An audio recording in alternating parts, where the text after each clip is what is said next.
Welcome all to this evening's broadcast of Community and the Constitution. I hope you had a chance to listen to last night's archives. We had like 58 live listeners last night. We went and took a visit down on the farm. We had a special guest who was teaching us about how to get our soils prepped and seeds going and plants going and all kinds of good stuff. And we had a really great time.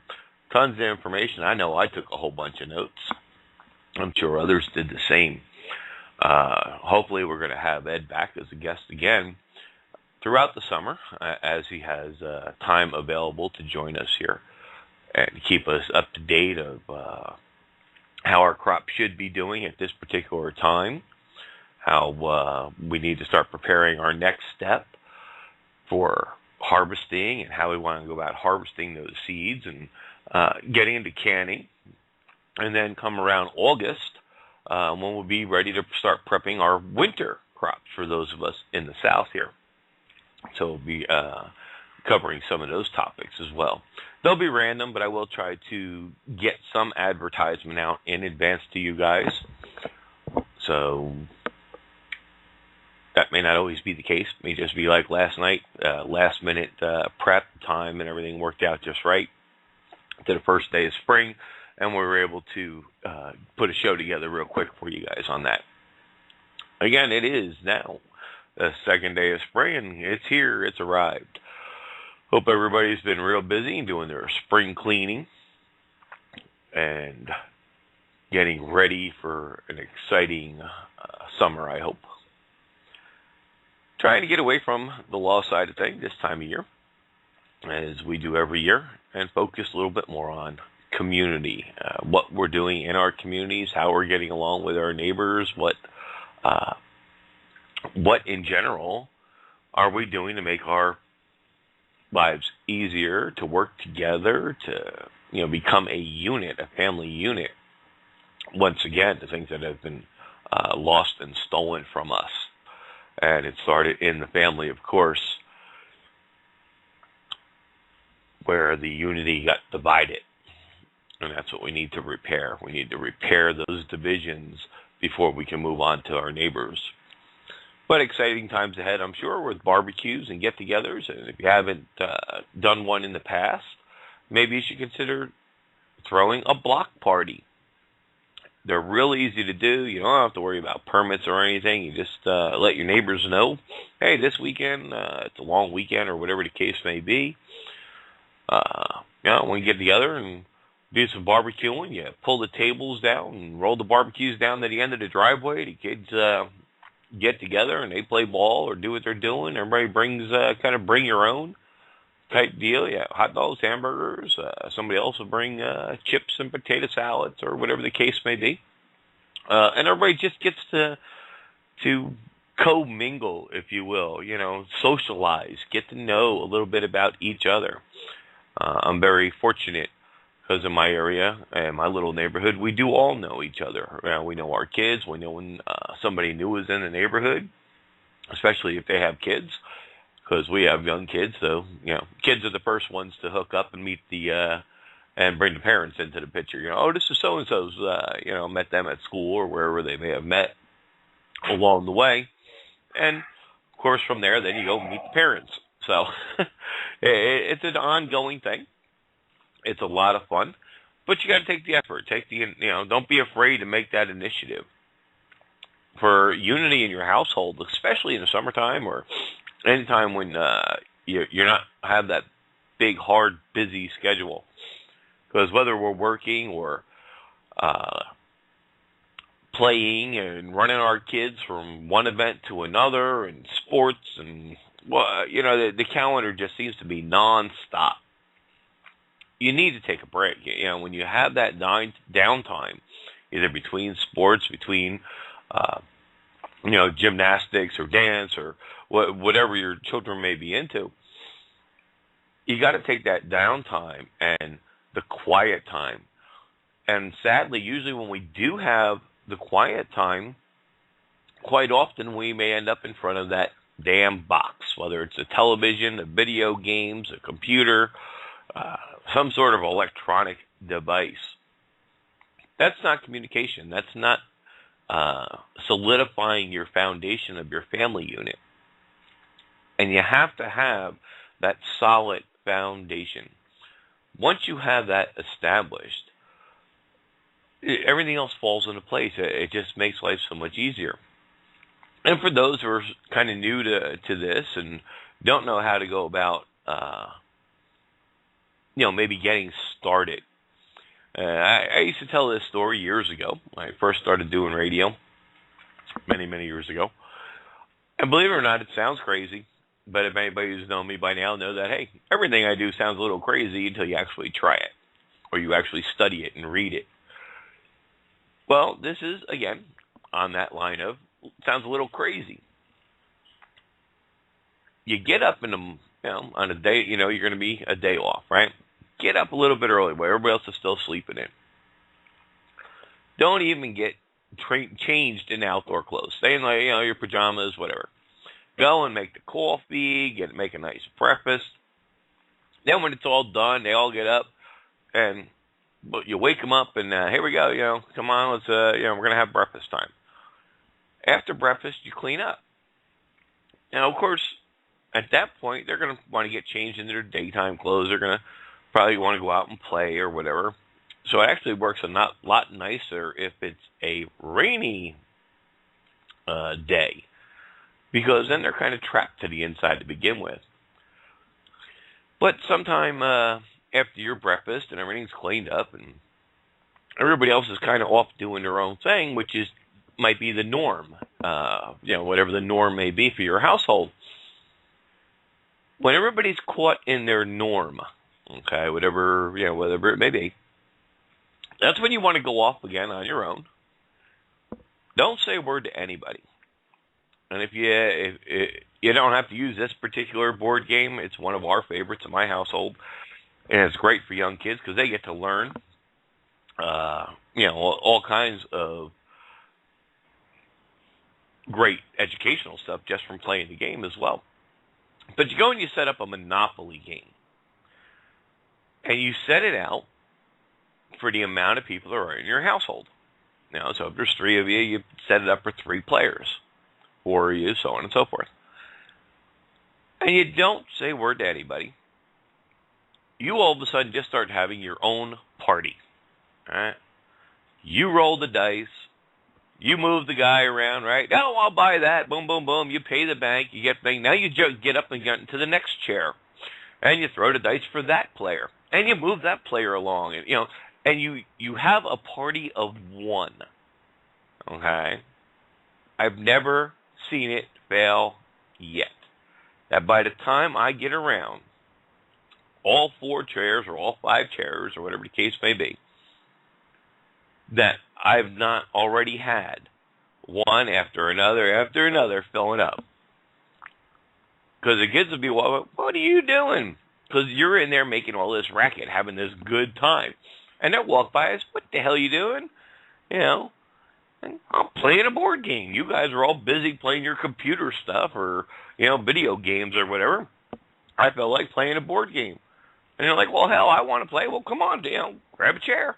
Boop, and there's one kid. Boom, sure enough.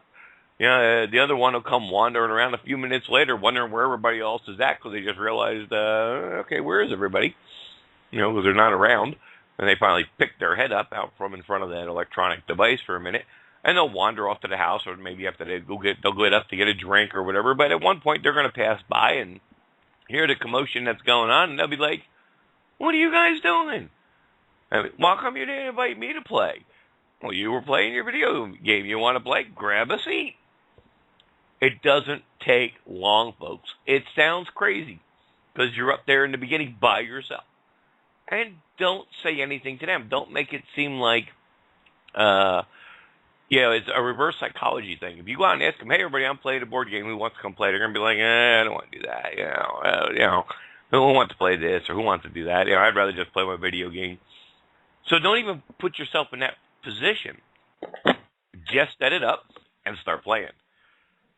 And one by one, because now it'll be their thought and idea to come and play and join you.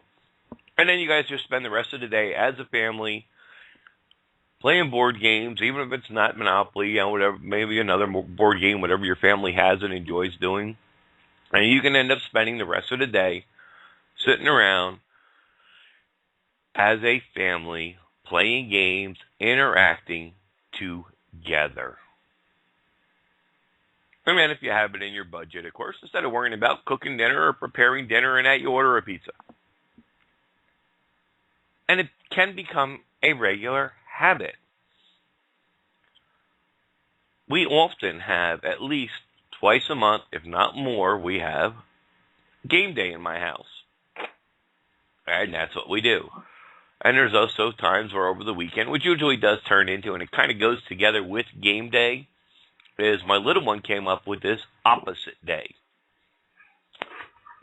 Opposite day is just what it sounds like. Everything you would normally do, you do the opposite. So in the morning, instead of getting up and getting dressed, you stay in your pajamas all day long. Instead of sitting down to have breakfast, you have dinner. Okay? It's just a fun little thing that she likes to come up with every once in a while. And we sit around and we play board games all that day.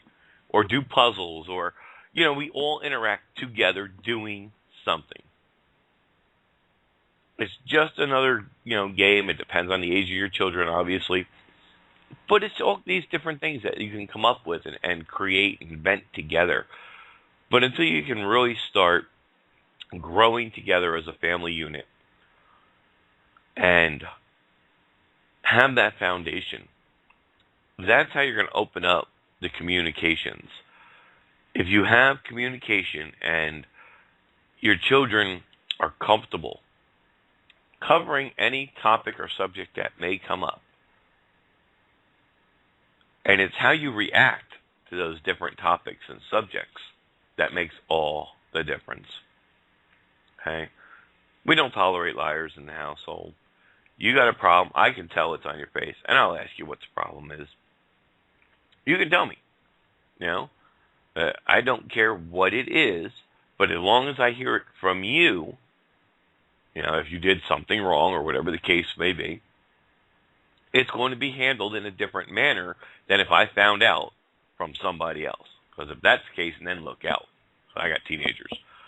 It also goes into when they get, as they even get older. It starts from young age all the way on through into their adult lifehood.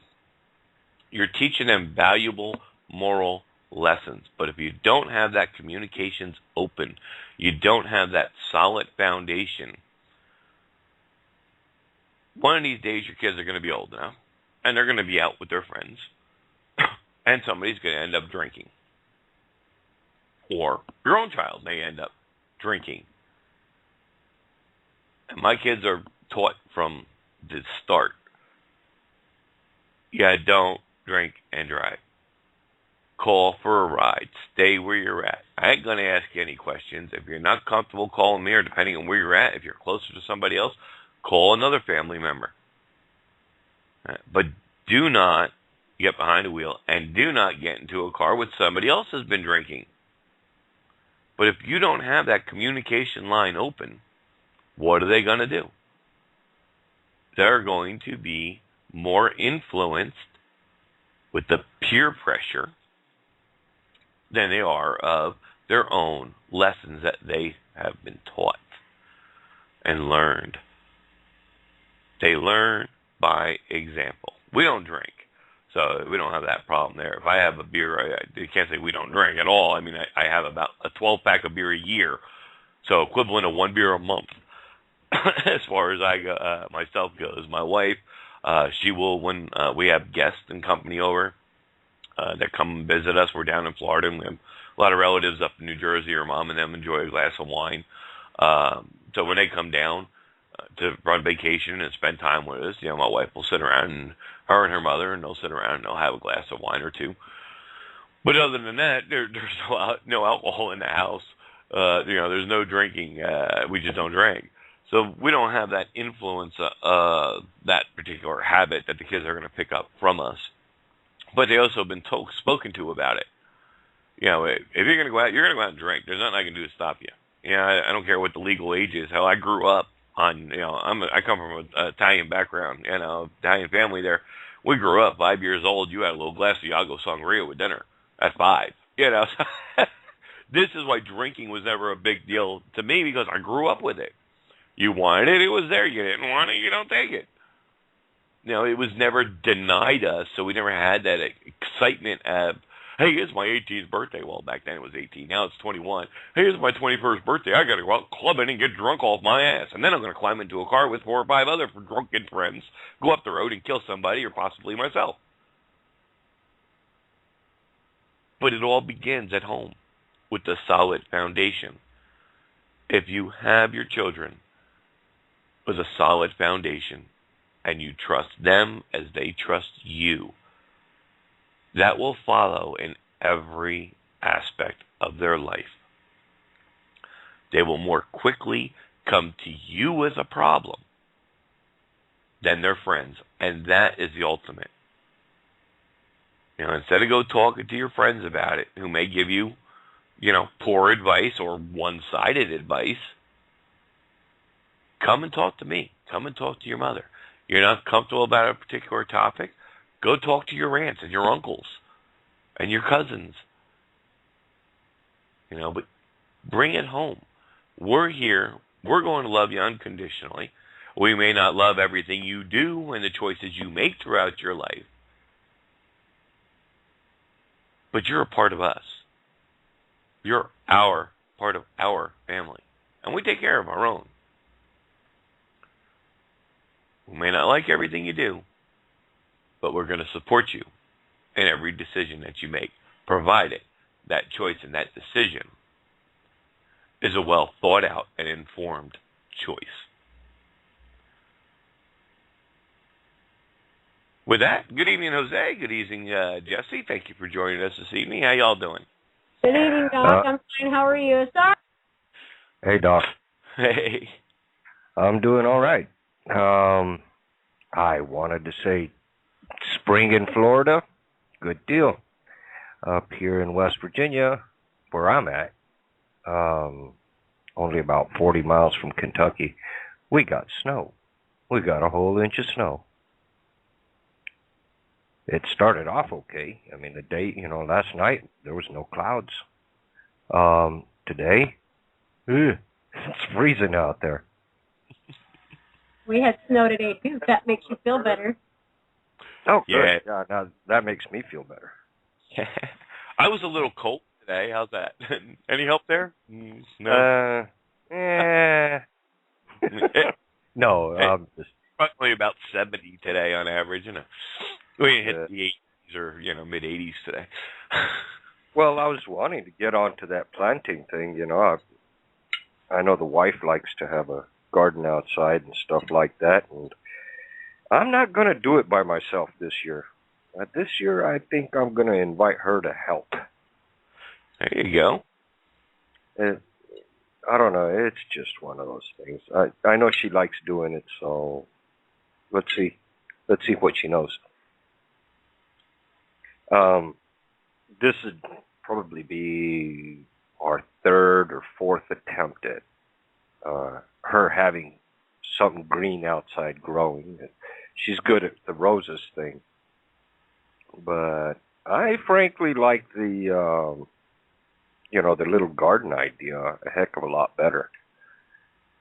But then that comes with my background and where I'm from and how I grew up.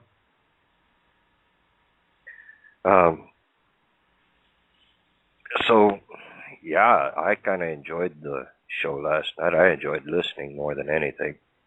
I know I didn't really participate in the show, and that's okay. I threw up a couple of ideas for you guys, and I'm glad you guys went on with it. Hey, Jesse, did you get to listen to last night's show? Yeah, we lost her. She had little issues with her son, and she's going to try to make it back. Oh, okay. Yeah, she's just or probably from work and everything, and the son, of course, she's got a little one there, and he's starting to act up, and probably wanting some hungry for some mama time right now. So she said she's going to try to make it back. Yeah, no, I don't blame her. I was just wondering if she had worked on that special project that she was on, and she had any part of that ready, maybe we could delve into that for a few minutes or something. I really, honestly, Doc, I was looking and looking and looking, and I told you, I got these two things stuck in my head, and I can't figure out how to put them together, but then now a third one popped up. Yeah, the Euphrates River, it's not something that's big in the news or, prominent or anything like that, but the Euphrates has been dammed up in Turkey and various places in Turkey, and by the time they allow enough water to flow down the Euphrates, in Syria, there's areas of it that look, it's a mere ghost of what it used to be. It used to be this huge, huge river, and now I look at it and I think to myself, wow, it's just in comparison, you'd be comparing, I'd say a pond, a good-sized pond, something, almost a lake, to a bucket of water in comparison to how much the Euphrates has been dried up. That's pretty much been my entire day today, is trying to find something more along that line and see. But there's a war going on in Syria, that civil war or something like that was set up by the elitists, and regular scientists can't get in there to do regular testing and examinations and stuff like that. And in one report that I read today, they said you can actually walk across the Euphrates. You can walk because the water is only knee deep in many, many places. This was a river. Yeah, this was a river that used to have ships. They had ships at one time. But it's all part of a cycle of some sort. We can go all the way back in history, and at one time, you had the Great Nile rivers. You had there was scientific evidence showing that even where the Great Pyramids and the Sphinx is out there in Egypt, there was there was all kinds of waterways and rivers.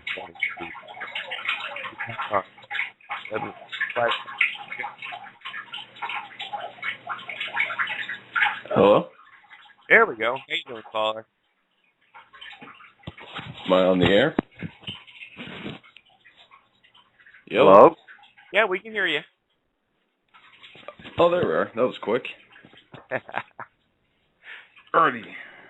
So, I understand we're doing a podcast here on Freedom Reigns.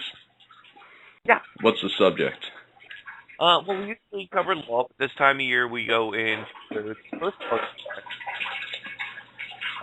You cover what now? Community, you're reuniting families. Uniting families? Yeah, reuniting your own family. Replace generations, division in our families between television shows showing single parents and divorces that are that one time was really bad, really super high. We don't work together. We no longer communicate. We have great electronic avenues. We don't have one-on-one.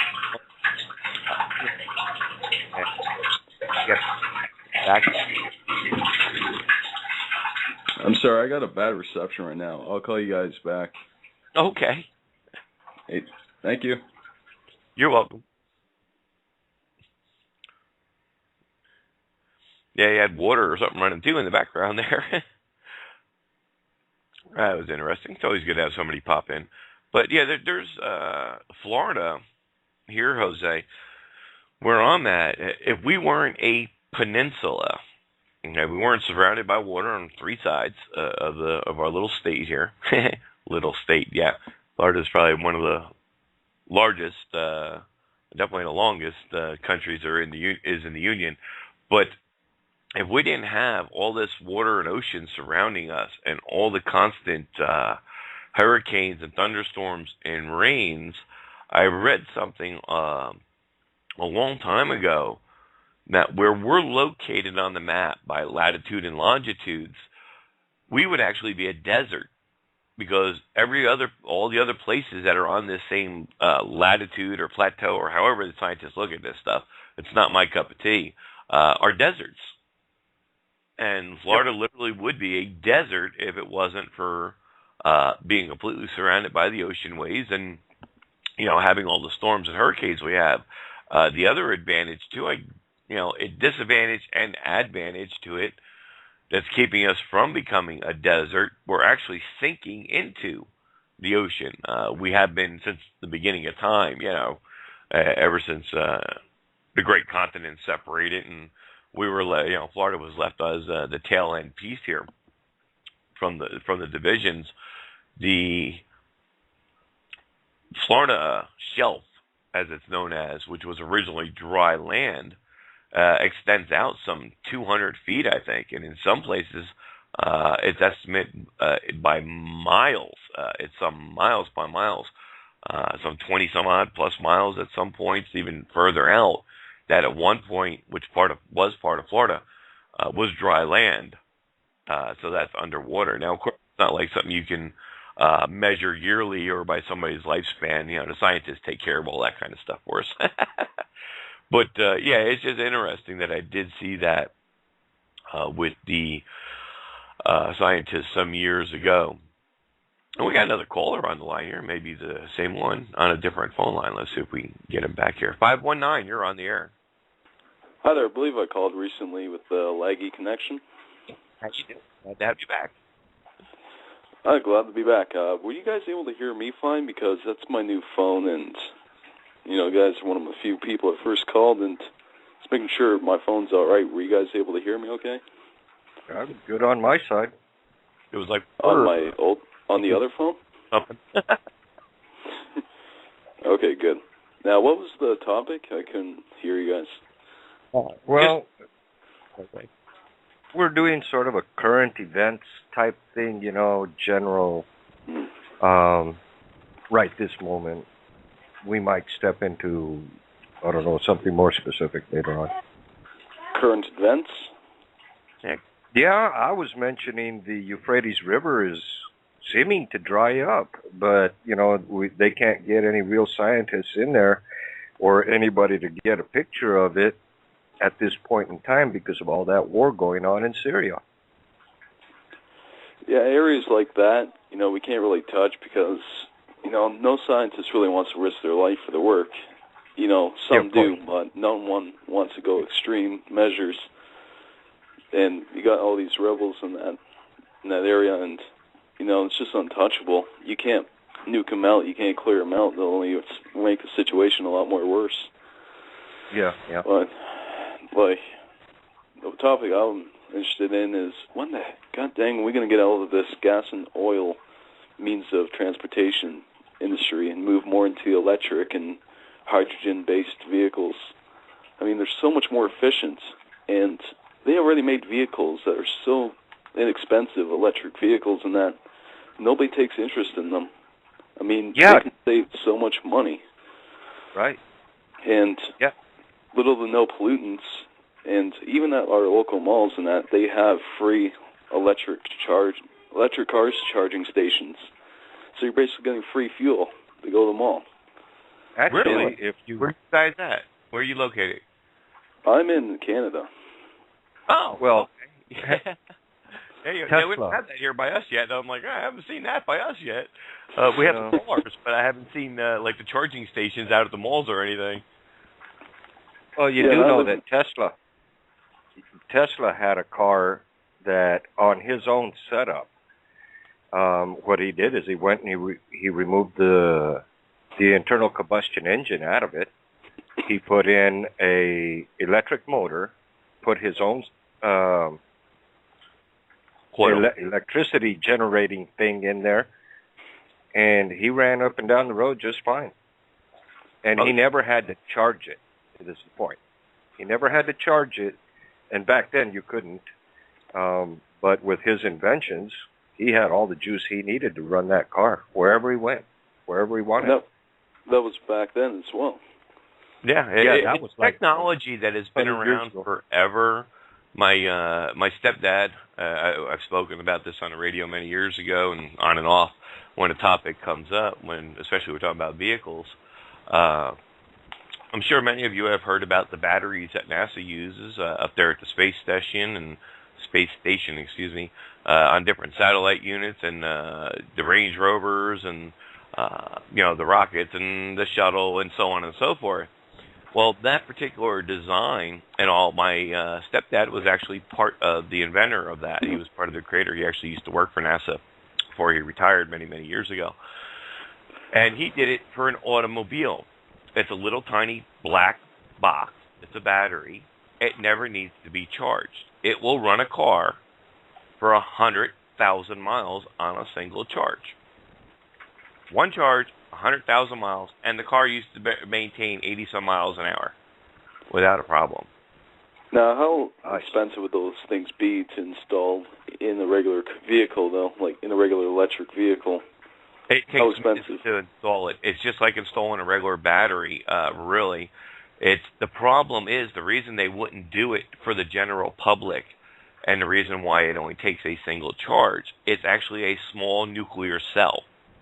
So, of course, the safety commissions and all got involved. Well, what happens if it's a car accident, blah, blah, blah, blah, blah. They came up with all these excuses why not to use it. But the real reason, of course, is the oil companies don't want it out on the market. They don't want it available to the general public. Of course not. The same thing with the fumes injector. There's a fumes injector. You can actually get the blueprints off the web for it, and you take your AC unit, take that compressor, and you rewire it. And what it does, it takes the gasoline that's in your tank, and it pressurizes and the fume, because the burnable part of gasoline is not the liquid, it's the fumes that comes off it. And you burn just the fumes, and it's a fumes motor. And they installed this, and they've done this on several different vehicles, and they had it on one of those big, huge, like suburban SUV kind of things. It was the equivalent weight to a military Humvee. So it was like 5,000 pounds or, something like that, some really high number. And they put 2 gallons of gasoline in it, into this fumes motor, and they took it for a ride. And it averaged over 100 miles per gallon. And it's a simple conversion. It doesn't take long to do. Of course, you got to know how to read the blueprints and blah, blah, blah. But, I'm only giving you the gist of it. I've not personally have tried to do it. I will one of these days.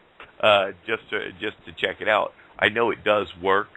It's just, again, it's something that they're not going to release to the regular public. You got to hunt this information down, and be very mechanically inclined to, put the couple of pieces that they may be leaving out on purpose, just so that the government doesn't get involved.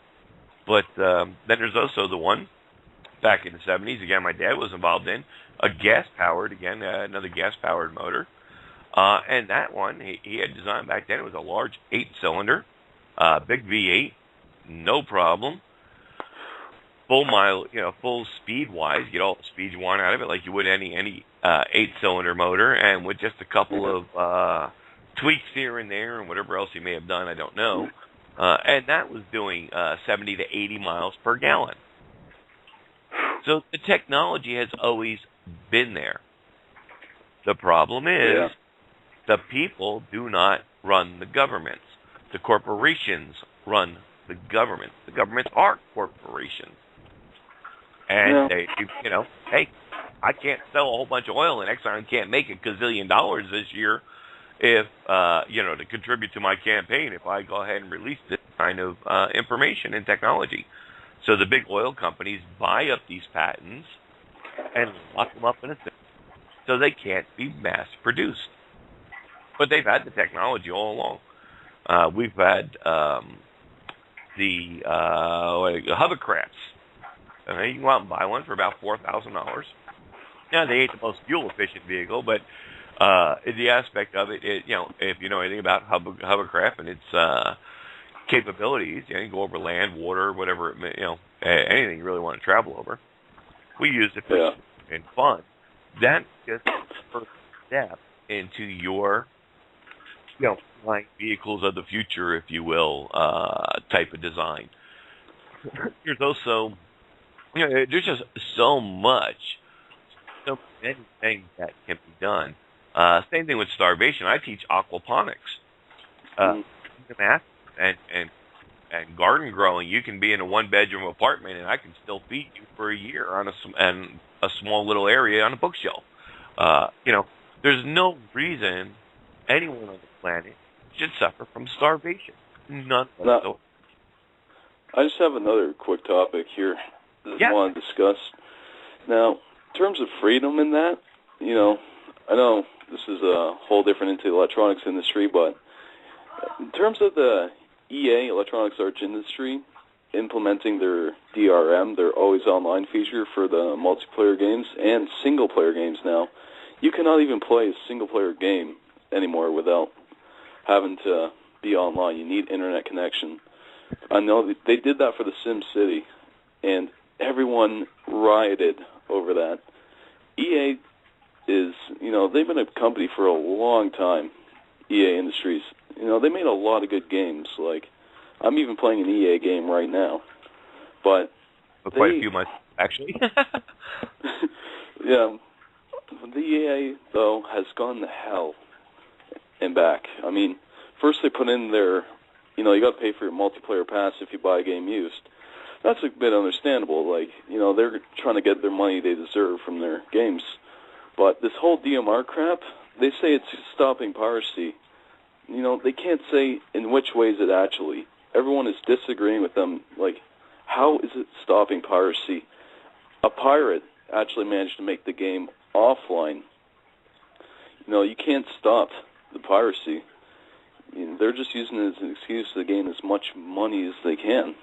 And it's a slap in the face to the fans. Like, I've been playing EA games, the original Medal of Honors and that since I was just a little guy, but losing faith in the EA games, willing to go back to the horrible Call of Duties and that after what they've been doing. I mean, it's just wrong. They're taking more and more money out of people's pockets, the money that people work so damn hard now in this broken economy. And it's just saddening. People are doing to get extra buck. Yeah, I think where they picked up that idea, they saw how successful World of Warcraft was. Mm-hmm.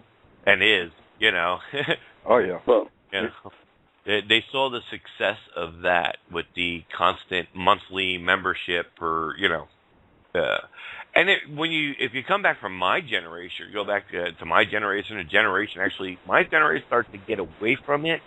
That was like kind of the last generation. I was born in the 60s. That was kind of like the last generation. But we were really big on, your boardwalks, your arcade games, your, pinball machines. We didn't really have these video game console games. We had a couple of shooter games, but most of it was pinball and that really ruled the boardwalks, if you will. And it would cost you 25 cents. Actually, the old pinball machines, they were a nickel, for 5 balls. And my generation of pinball machines, they were a quarter for a play, and then they went up to 50 cents, and then they went from 5 balls down to the same quarter. You only got 3 balls, and instead of earning an extra game, you only earn an extra ball. So it was all these different progressions. And when you sat there and I looked at the amount of money I put inside the pinball machine, hanging out, because I worked down on the boardwalk, I lived over by the boardwalk, I played on the boardwalk, So, I think back all the money I would spend on a weekly basis, hanging out just playing pinball, the $15 a month for unlimited playtime for WoW is actually not a bad bargain. I've been, not that I'm supporting WoW, don't get me wrong, I haven't played in a while, I'm kind of weaned off it. I've been playing since vanilla, as they call it, since the day it came out. So 8-9 years of my life and income, at $15 a pop a month, have been invested in that damn company. But it was a lot of fun. It was a lot of interaction. I ran guilds. I did all that. It was a great way to stay in touch with my, especially a lot of my friends in the military. Because that was actually one thing they had access to, even out there on the ships and stuff, which is pretty cool. So, even when they were, stationed elsewhere, if they were able to get some sort of connection up and running with their laptops, and even though it was limited at times, they can check in with me on WoW and Vent, and we can communicate that way. So there was a lot of different benefits to it. But I just got bored with the game. I just finally got to the point where, I need a break, and haven't really played it much in the last, not much at all in the last 6 months, but been eating off it for a good year. But in the long run, my point is, the $15 for me, when I think back with everything I spent on my pinball machines and my video games and the arcades and whatnot, it's not a bad price. But now to come across to the newer generation where they can buy a game like you're saying that doesn't need to be played online or be played at a monthly fee, you spend your $45, $50, whatever the case may be, for the one-time purchase, and as long as you take care of it, you have it for life. Well, I believe that, I can understand EA's point, and the only way I'll ever agree with their always online feature is if that's only for people that buy the used games. If you buy their game new, you should get the codes to play offline and multiplayer. I know you get the code for multiplayer. I don't know. It's still a new system. But like you said before, games back then has changed a lot. Even my dad was playing the old Diddy Kong and all those games, Donkey Kong, and, I'm in the newer generation of video games where you can play games free to play in that. Well, I've busted at least $2,000 alone in total video games, online, computer, everywhere, PS3, Xbox. And, it's a good pastime, but these games some of them are actually life-ruining. Yeah, it's like the World of Warcraft addiction. Yeah. Well, I used from World of Warcraft. Hey, actually, guys, I gotta get going now because I only have local calling right now, so international is going to cost me quite a bit. I've been trying to call you guys on my phone because I have that international cheap calling app, but it seems to be lagging on me right now. Well, if you got a computer, if you got a computer, Skype in. How do you Skype in? If you go to Blog Talk Radio for our show, right from the internet there, as you're listening to the show, you'll see there's a little blue S. As long as you have Skype installed, you can install that for free. Install your Skype, and there's a little blue S on the top right, I believe, of the player, of our radio show. You click on that, and it just dials directly into the board. Just got to have a headset and mic, that's all. And you got to be registered to the site? Or can you... No, Skype is free. You create a free account or whatever. Blog Talk Radio, it's free. Again, you can log in through that actually through Facebook or Google or one of your other accounts if you already have one, or you can create a new account, but it's free on Blog Talk Radio. And we even have a chat open. We have a chat window that we open during every show as well, which we have a couple of guests in right now that are kicking back, listening to the show, and you're able to chat in the chat room with us as well, asking questions and comments right there in chat, and we mention them on air and answer the questions as they come up. So I also have the Freedom Reigns chat room up as well. If you go to freedomreigns.us, that's our homepage for our radio station here. You can go there, and on the left-hand side, you'll see the tab that says Chat. Click on that, and we have our own chat window. That's open 24/7. That chat window is open 24/7, but it's all free. Impressive. I didn't know about the Skype feature. I have a Skype account. I just registered for that. But, yeah, that's really good to know, though. Yeah, you just go to the Blog Talk Radio site where you're listening to the show from. Picked up the show originally.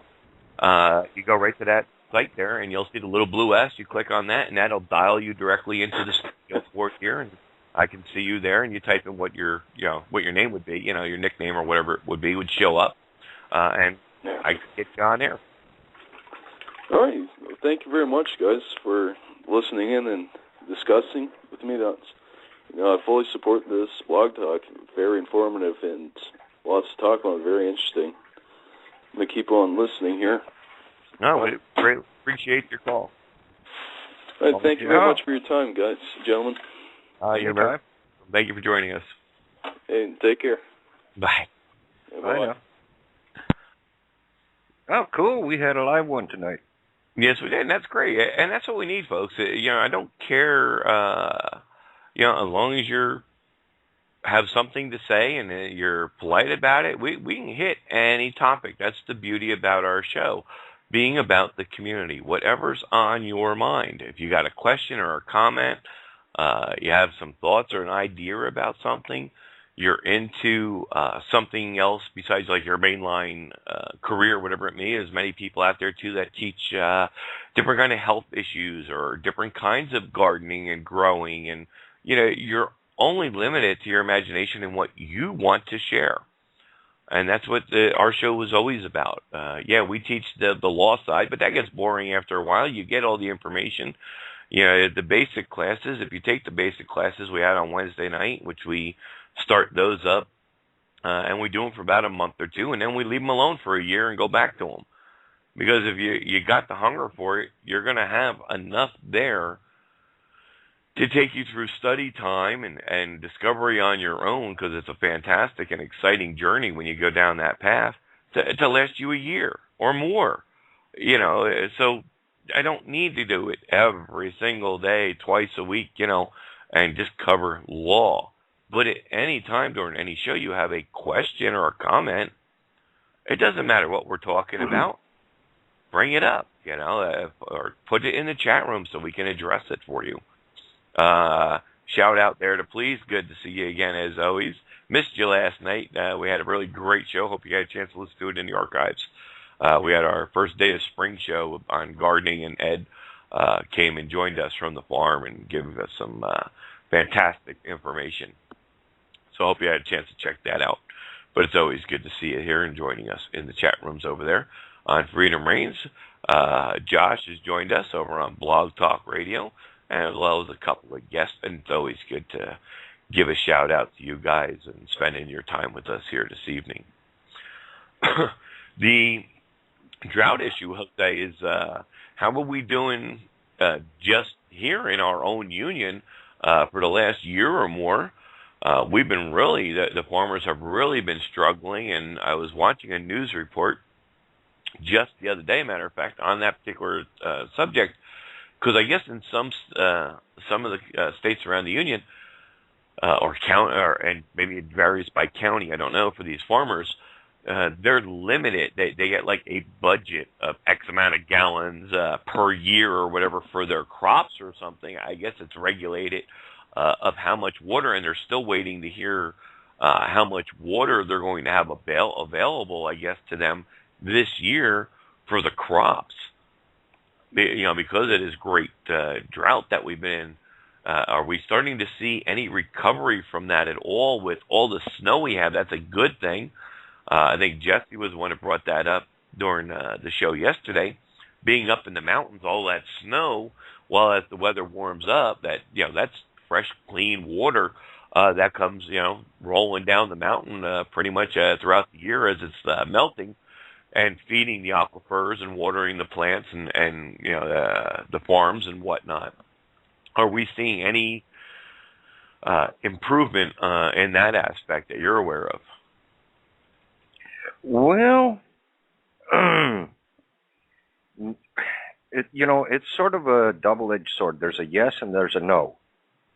The first part, the yes part, is now that we're supposedly past the winter months, it seems that we're starting to get a little bit more moisture, which is, that's a good thing.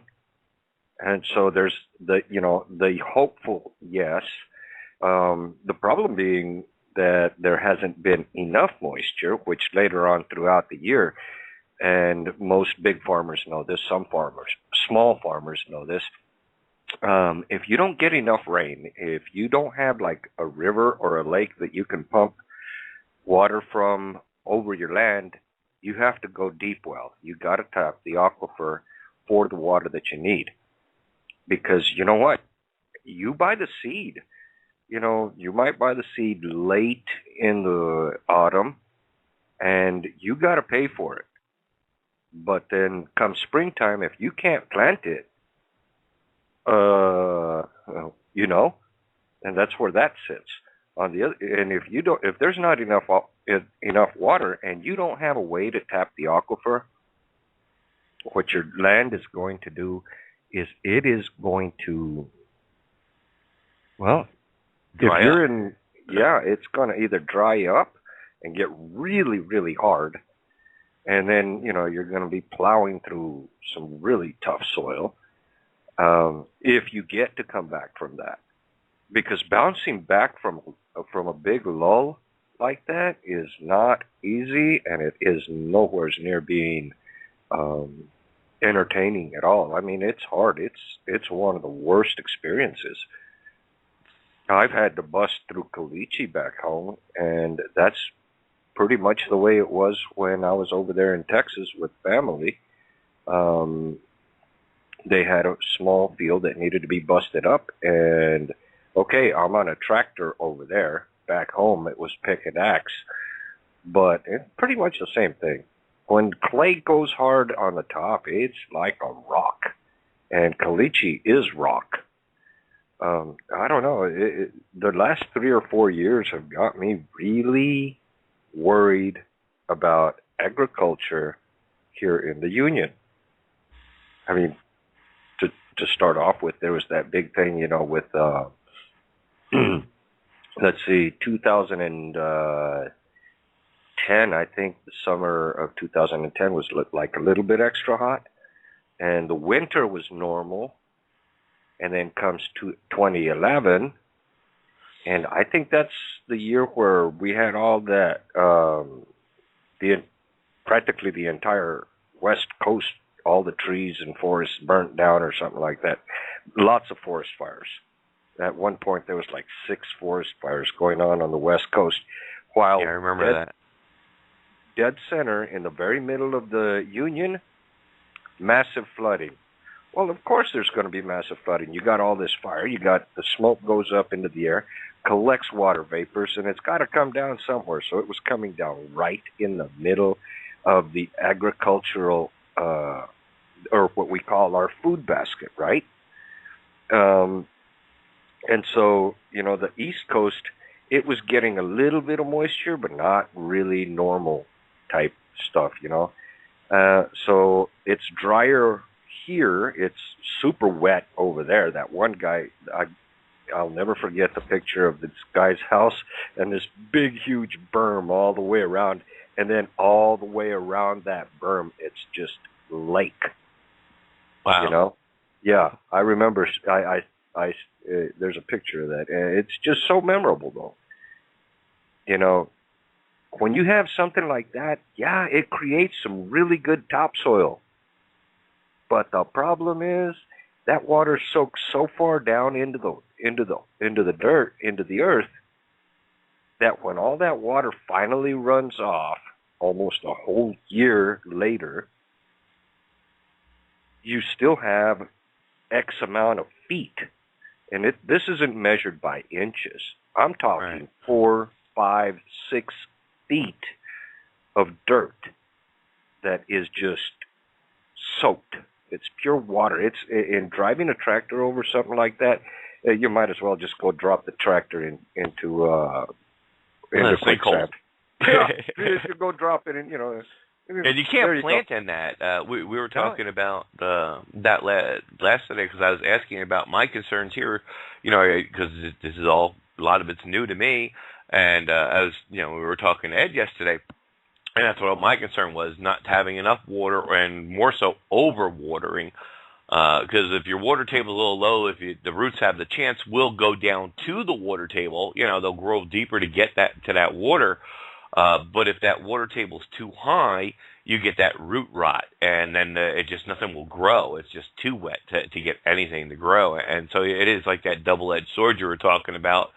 You either have no water, or you just got way too damn much with the constant changing of the climate.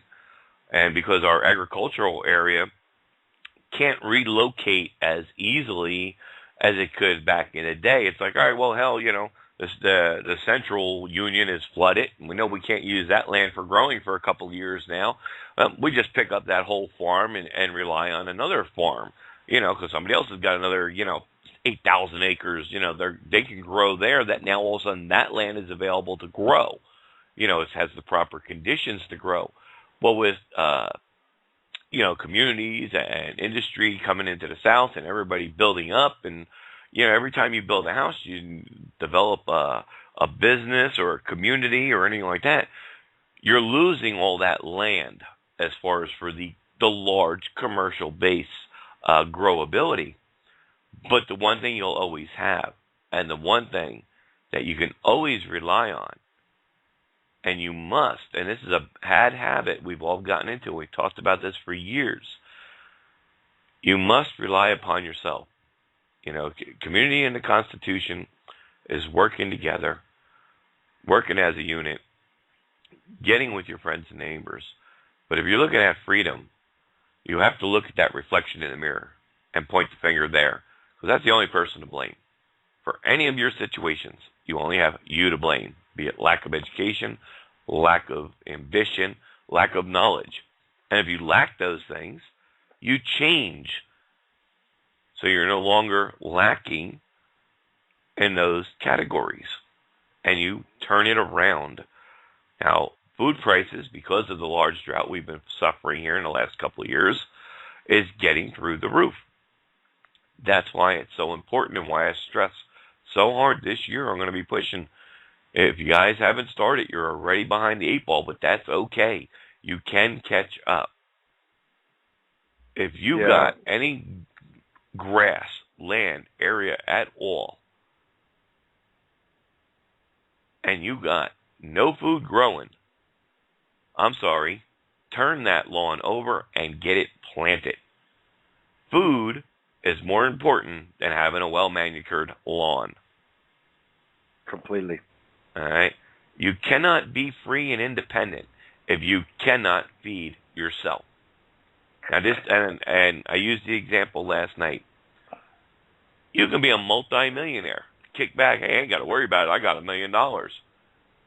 Well, all of us has experienced the time after a storm, after a hurricane, after an event of some sort, where we've gone into the store and the shelves have been emptied. I don't care how many millions upon millions of dollars you have. If you go to the store and the shelves are empty, you're not going to eat unless you've prepared. Unless you've grown your own garden and canned or put something away for that rainy day. And it's going to more than pay for itself. And I'm going to do a show at the end of the season here. I have a running record of every single dime I've spent, not counting my time and labor, obviously, but just every penny out of pocket. And I'm going to weigh the yield that I get from my garden against what I would have bought in the store, comparison price-wise. And because I know I'm going to have so much left over, I'm going to get into the canning. I'm buying the pressure canner. That's $300 for the top unit. And, of course, the jars. So I'll have 100 or 200 invested in that. These are things you don't have to get into. That's what I'm getting into. So this is why I have that large stock of supply. And even my winter crops, I'm already preparing land. Okay, I have land available at my mom's place. I'm already getting ready to plan that land out. I'm getting ready to till that over and have that topsoil delivery come in. But every dime I spend, I'm keeping a running log of. And not only will I have my yield that I get from my crops, not only will I have all these canning supply goods sitting on the shelf in my house for when I need it, my extra crops, especially the winter crops, that don't can very well, like your eggplants and head of lettuces and your leafy vegetables. A lot of that stuff really doesn't can very well.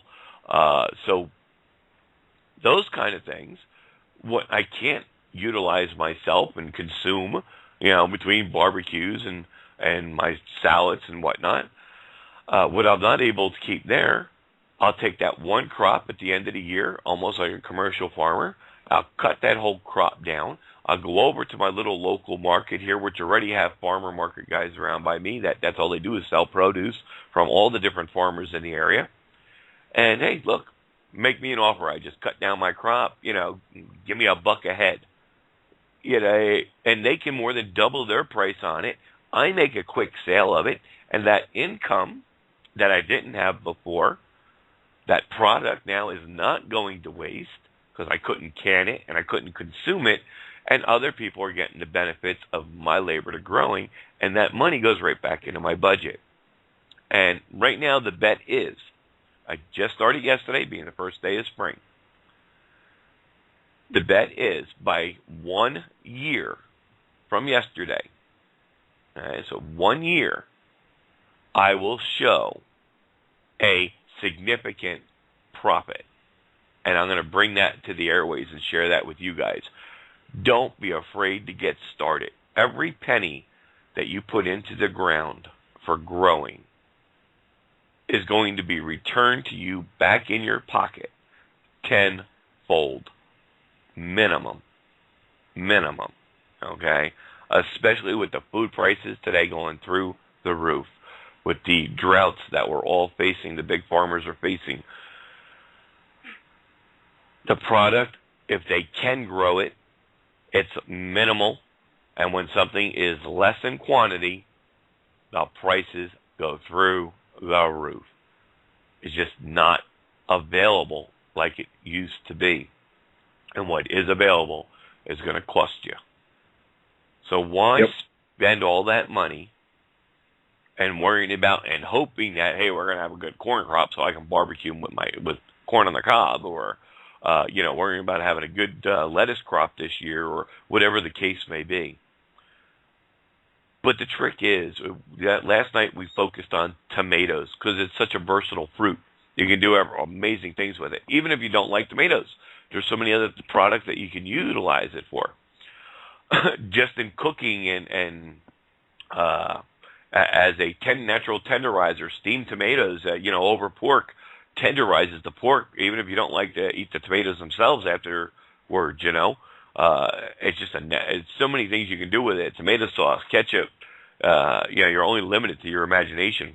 Eat it like an apple right off the vine. So even if you don't like it, there's other things you can utilize it for, and it's an easy thing to grow and get started with. And it takes up little space. You can do that in very little space. And one plant, if it's maintained and the soil's correct and you do it correctly, and learn how to properly handle it, you're going to get enough yield off of that one plant that it's going to last you all year. And just think, for every tomato you pulled off that plant, that's one less you had to go buy at the grocery store. Only grow, and this is a big key, unless you're growing for profit or to sell, okay? Only grow what you're going to eat. I don't mean the amount, because you can use that for canning or for selling, but don't waste your time and energy growing carrots if you don't like carrots. Now, if you're going to can them and use them in soups or use them for sale, okay. If you have the room to do that. But I'm talking about the little guy who may even be living in an apartment. You're out there on a balcony. You got a little balcony garden going. You can grow enough food on that little balcony, okay, that 3 foot by 3 foot square area. You can grow enough food and product all year long, summer crops, winter crops, to keep you healthy, to keep your belly full, even when you don't have any money to go to the store to buy other items. And not only that, that's all that extra money is now returned right back to your monthly budget. It's a win-win-win scenario all the way around. There's nothing to lose here, folks. You're starting out small. You're talking about a little pail. Find a bucket, or go buy a bucket for $1. Okay? Pick up some topsoil. You can buy that, or get it for free, just, riding around, look for somebody who's got some good, clean topsoil laying around. Hey, can I get a bucket full? Yeah, here, help yourself, You're only getting a bucket. Even if you went to a commercial place that sells soil like I do and whatnot, you're going in there and only getting a bucket load. The guy's going to look at you and say, help yourself, give me a break. What, they going to charge you $1? For a 5-gallon pail of soil? Come on. Not going to happen, yeah.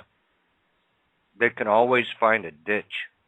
Right, yeah. A ditch that's got brown dirt in it or that has signs of having had water flow. If you can find a little ditch that's had signs of water flow, you take a shovel and don't go any deeper than maybe 8-9 inches, but you make the very center bottom of that ditch about 8 or 9 inches deeper by cutting out that section and fill your bucket. You'll get dark brown or black dirt. Black is best. Dark brown's pretty good. Not to mention it'll have the proper sand quantity in it already. And you don't have to mess with that. Yep, that's perfect. Just drop your seeds in or go buy a already growing plant if you're worried about doing it from seed, or if you're already behind the 8 ball, like I call it, like they say in the business. Behind the 8 ball means you're just you're behind schedule to do it from seed, so it's okay. You go buy the plant, and everybody's got them. I mean, Lowe's, Home Depot, I'm sure Walmart. Yeah, everybody's got these garden centers around. Your local nurseries and mom and pop stores. You go in there, you buy yourself a single tomato plant, buy yourself a single pepper plant, or strawberry plant, whatever you want. Strawberries winter more so, but. Buy yourself whatever you're going to eat, all right? And for $3-4 investment, $10 at the most. If you bought the best of the plant that was there, you probably get that for maximum between $3 and change to $6, $1 for a 5-gallon pail at the store, and even if you bought and spent for a bag of topsoil, what are that, $3? You usually get them on sale or something about $3. So for a maximum around $10, really, if you went out and bought everything, and instead of just going out to the ditch and digging up your dirt or going to a soil place that's going to let you get a bucket for free, or if you have to buy the bucket, you know what I mean? Potato.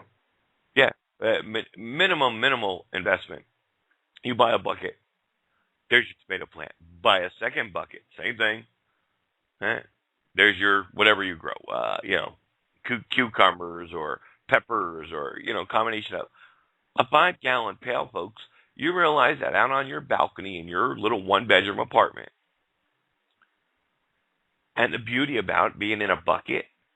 When you know there's a storm coming, when you know there's bad weather, you go out to your balcony, you grab your bucket, and you bring it inside. Wow, what a concept.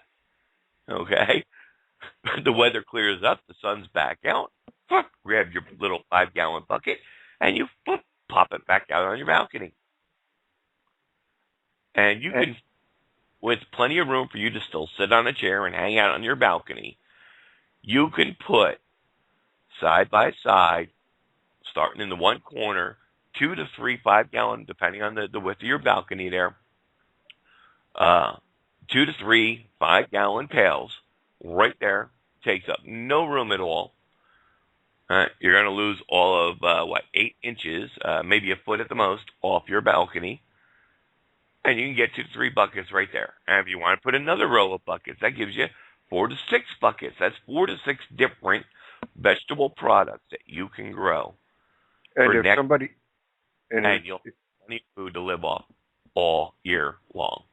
And if the apartment manager says, hey, what do you got growing there? You tell them, oh, these are all flowers. They can't stop you from having flowers, right? You say they're flowers, well, then that's what they are. You can't stop you from growing vegetables either. It's none of his business so long as it's nothing illegal, okay? Well, yeah, no, it's just... You're okay. you know, the insanity of the laws and coding laws and all that kind of junk Yeah. that comes from city ordinances and mayors and city council members that are a bunch of jerks. There's always No, a reason for that, folks, because almost all those laws are directed at the commercial, the guy who's selling the product. You're Yeah. not selling the product, you're consuming the product. There's no law you're breaking, okay? That actually goes the same even for marijuana, believe it or not. As long as you're not growing mass quantities, if you're growing, consuming and not for sale, that's what the laws on most of the states are. You can do that as well, but we don't go there. I'm not getting it. No. I haven't studied it, don't know it. It's not my thing. But the point is, most of the laws are all commercial and based.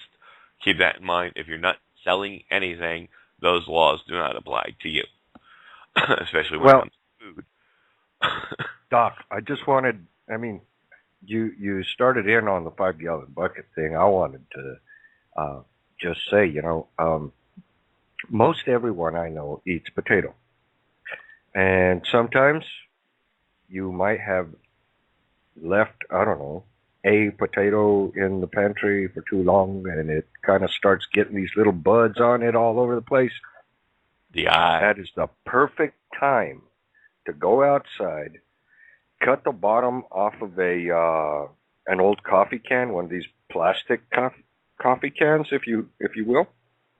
Make it, set it down on the ground, make a hole about the same size, and put the potato in there, cover the potato with the dirt that you dug out of the hole, and then put the can over that, and as long as it doesn't get blown away with the wind, you water it. Next thing you know, hey, all winter long, you can go out there, as long as it doesn't freeze too far down into the ground, all winter long, you can go out there and dig up your own potatoes and have potatoes. There you go. And the beauty about being in the pot growing, you can bring that pot in on those cold nights and days in the winter.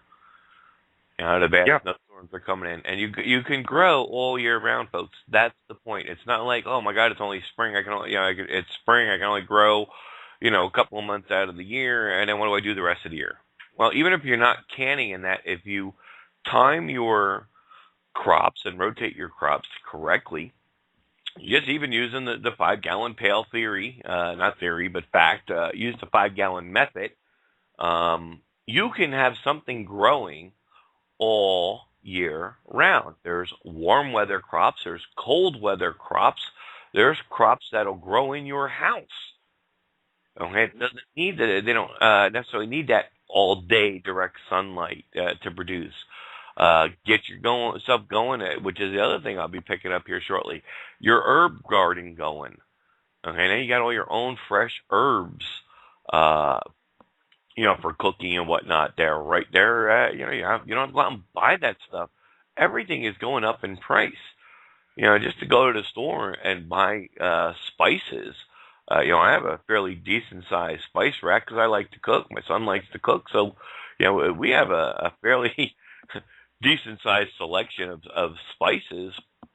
And when one of those, and I always buy the large commercial sized containers of those spices, if you will, because spices really don't go bad. But again, they're not fresh picked spices. I don't have my own herb garden yet. But when that empties out and you got to go to replace it, that thing's anywhere, depending on what you're buying, $10 to $20 to $30 just to replace one of those.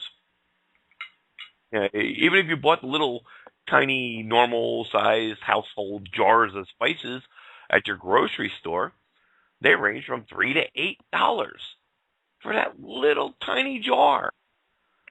And it's not fresh, it's already prepackaged stuff. Who knows how old?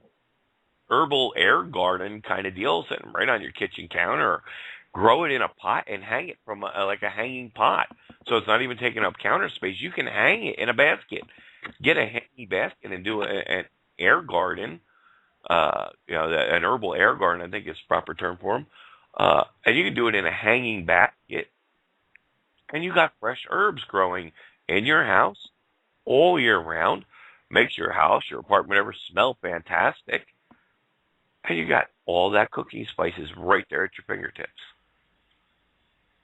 Well, And I don't know about anybody else when it comes to fresh.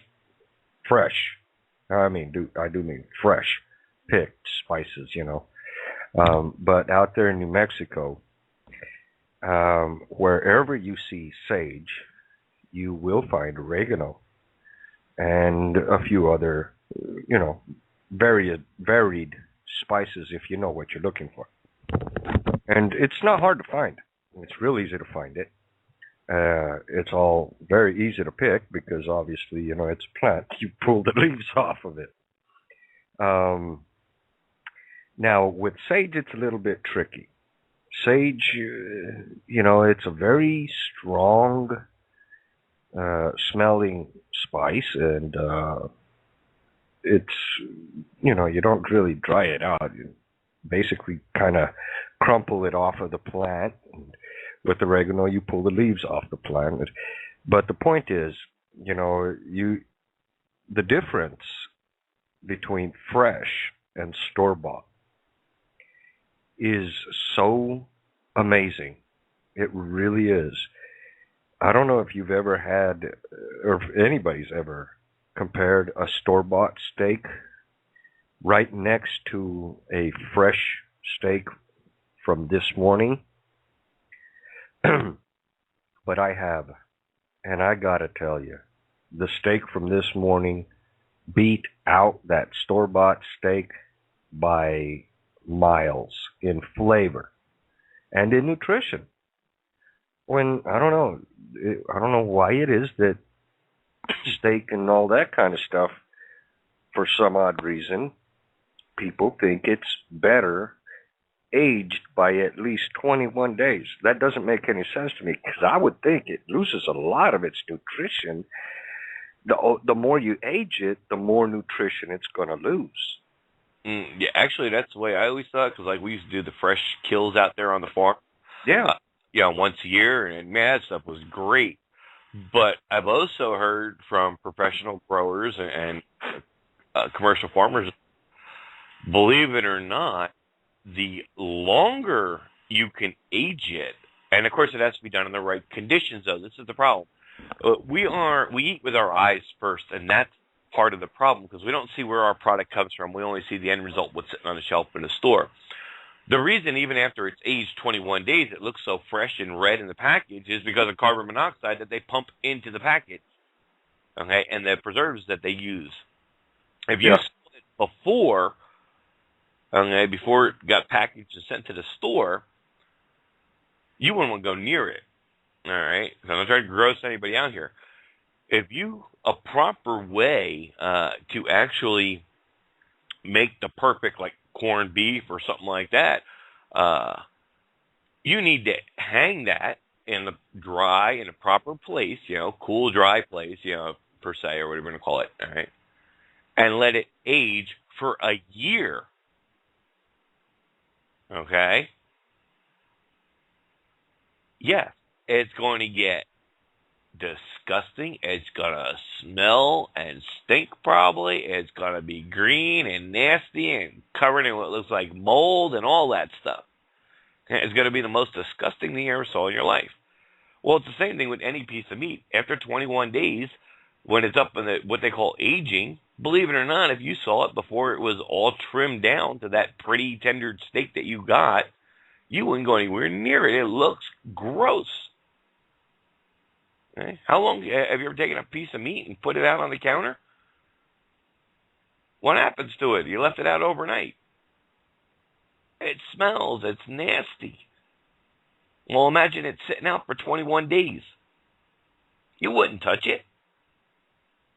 But that's because you're only seeing the first step of the process at that point. But yeah, if you age meat, and I mean age it by months, it's like a good cheese. You know where our best cheeses come from? They aged forever and ever and ever, and the outside of it is solid and nasty and gross. But then, just like trimming away the fat off a piece of meat, same thing. You trim all that off, And in the middle, on the inside, you're going to have the most tenderest, mouth-watering piece of meat you ever ate in your life. Yes, sir. That is true. So that is absolutely true. That's what it's about. That's why you always hear it has to be aged. But the aging process does so much beneficial to it. I mean, it allows the meat to relax and stretch. It allows it to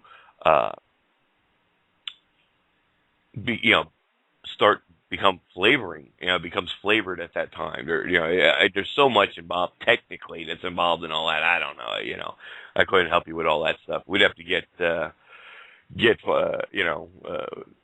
one of the big cattle guys that do that kind of stuff, and Ed down at the farm and all, and and Christy from down on the farm. You have to get them out there, and that's something we can bring up with them one day and see how they do it, because they make their own. They'll take the beef brisket, one of the cheapest pieces of beef you can buy. Okay, don't be afraid to buy cheap beef, folks. Buy the cheaper cuts of anything: lamb, beef, pork. I don't care what it is. It's all in the preparations, what you do with it, and they'll take that beef brisket, and she's able to take that and age it for that year and turn it into the most mouth-watering, delicious corned beef you'll ever have in your life. And that's something that's been hanging in aged for a year. Okay. The key to any kind of cheap product is in the preparation. Tenderize, and above all, slow cook. Braise your product, and all that is boiling it in water first. You're giving it a chance to help absorb the water, to start breaking open, to get sealed in, along with all the other flavors of your vegetables and stuff you threw in that water, in that pot. You braise it. You get that meat all go there, and then you slow cook it. If you're a fan of cheap meats and cheap cuts that I grew up on, we still do today. We're on a very tight budget. The crock pot will be your best friend. All right, you start it the night before, or even in that morning. You set it all up and you let it go all day long. When you come home and get ready to sit down for dinner, that cheap piece of junk meat that nobody wants will taste better than filet mignon if done correctly. Oh, my wife is standing here, hear me talking too. Another thing, we make sure it's very specific. We used to go and get once a year on average. We go out and get a whole side of like Delmonico steaks. All right, if anybody's ever bought Delmonico before, you see a good. It's about 3 foot. Good 3 foot in length worth of steaks that you have the butcher cut up, and that's like $100 to $150, $170 for that thing, and you'll get a good. What do we usually get out of that? 20, 25 steaks out of it. About 25 steaks out of it. All right. So we used to love it. It was like our treat. That we would treat ourselves once a year. And then we came across that the butcher one day didn't have a rack of Delmonico out there. So he said, I got something just as good for you, and it costs next to nothing. And I was like, what? He goes, trust me. He called it the four-man Delmonico. This is right from our butcher, folks, our local family, third-generation butcher. Make sure it's not Chuck Steak, but Chuck I, E-Y-E, Chuck I Steaks. It's like next to nothing in cost. It's, again, one of the cheapest pieces of steak cuts you're ever going to buy. And prepared it the exact same way I prepared the Delmonico. And you could not tell the difference. And that's all we buy from now on. They are a little bit smaller in size, but flavor and tender and everything else, you cannot tell the difference. And if I may add, there are a lot of butchers out there. My wife was just telling me, cut you off a little bit. My wife was just telling me that the chuck eyes, and you got to ask for them usually. Oh yeah, 3 steaks in a package for under $6. You said, right? Under average.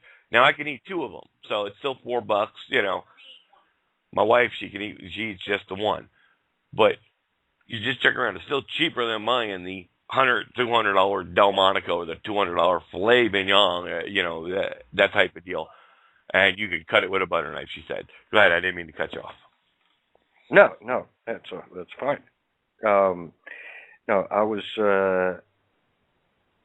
going to make the comment that if you have an old stainless steel can or a copper can, you don't want to use plastic, and you definitely don't want to use anything aluminum. I personally don't. Anyways, I have my reasons for it. A friend of mine online made a connection between aluminum, fluoride, and Alzheimer's. So, yeah, I'm trying to stay away from aluminum products. Anyways, the point is, when you go to and talk to the butcher, there's certain cuts of beef that they will take the fat off of. Ask them for that. Tell them, hey, sell me that fat, 2 or 3 pounds at a time. And they'll put it all aside, make one big pile, bag it, and normally they'll just give it to you. But if they sell it to you by the pound, sure, whatever. Take that home, melt it, as much of it down as you possibly can. Cut it into the little tiny squares that are about, I'd say an inch long by an inch wide, an inch thick, and just chop that up like that, throw it in the pan and render it. What you get is fat that you can use later on for cooking. That's why I said don't use plastic and don't use aluminum. If you can use stainless steel or actually tin is fine, or copper is fine. Copper is the preferable one because it is it's got I don't remember what it's like. It keeps away disease. There's a thing on copper that you need to read. Anyways, the point is. Go ahead. Sorry. My point is that it is. You can have this fat for all year long. You make yourself a whole pound of that or a whole can of that. Let's say it's a 2-pound can of fat. You can use that all for a long time. I don't remember my mom ever going to the store and buying Crisco or any type of fats or lards or anything like that, because we always had good lard at home that we got from the steaks. Of course, we mixed our bacon and hogs and everything else up into it. We had strainers, multiple different type of strainers. My mom was just really great about all that. But that's another money-saving thing. Another thing you can do with that, I don't know the whole process involved in it, but also why, again, people will either go to the butcher and ask for those type of fats, not only for your cooking purposes, but hardcore canners and preppers and whatnot. They will buy those big fatty, sides of briskets and things like that and cut the fat away, because they'll turn it into soap. Mm-hmm. Dead silence. Huh? Yeah. You actually turn it into soap.